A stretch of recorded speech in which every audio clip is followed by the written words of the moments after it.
Donc on va se présenter soi-même. Emmanuel Charlas, secrétaire national de la FSU, Fédération syndicale unitaire. L'inconvénient de passer en troisième, c'est que je vais peut-être répéter un certain nombre de choses qui ont été dites. Je vais essayer quand même de condenser le discours parce que je pense que voilà, il y a un grand nombre de choses évidemment, et c'est heureux que nous partageons évidemment. Donc, bien entendu, la FSU, elle est pleinement engagée avec vous pour défendre et développer une inspection du travail qui soit réellement à même de protéger les salariés. Comment pourrait-il en être autrement? L'inspection du travail, c'est un service public essentiel dans le monde du travail que nous connaissons aujourd'hui, où les salariés sont de plus en plus soumis aux exigences de la rentabilité, de la flexibilité, de la précarité, où ils sont trop souvent considérés comme une variable d'ajustement pour dégager des profits et satisfaire les appétits de la finance. Que les organisations patronales souhaitent, et n'ont cessé d'agir en ce sens, limiter votre action, ça peut se comprendre. Et précisément, cela doit nous engager à défendre encore plus vos missions, vos propres conditions de travail et d'exercice de la profession. Ce que nous comprenons moins, c'est que le patronat semble avoir trouvé une oreille de plus en plus attentive auprès du gouvernement actuel.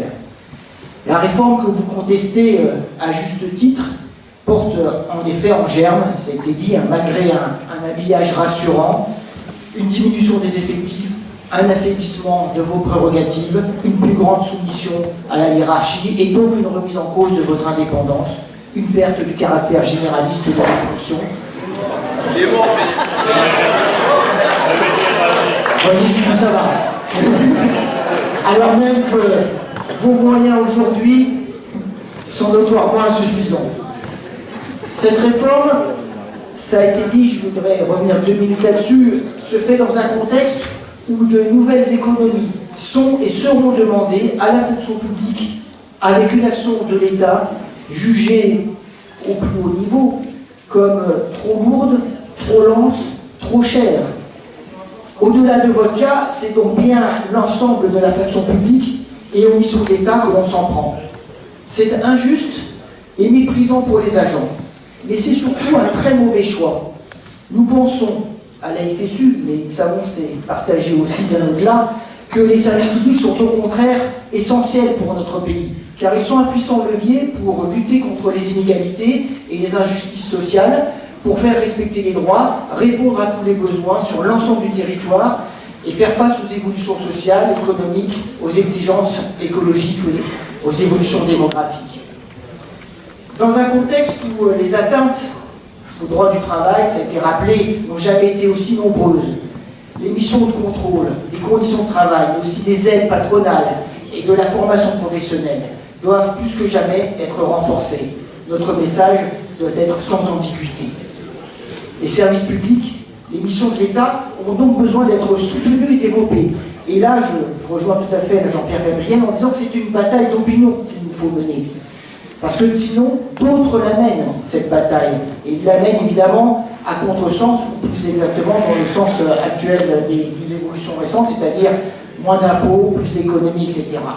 Donc c'est bien entendu évidemment le cas pour l'inspection du travail. Il faut effectivement, nous pensons évidemment à la FSU, une inspection plus forte, plus nombreuse pour que les agents aient les moyens de mener leur mission, plus indépendante et généraliste évidemment.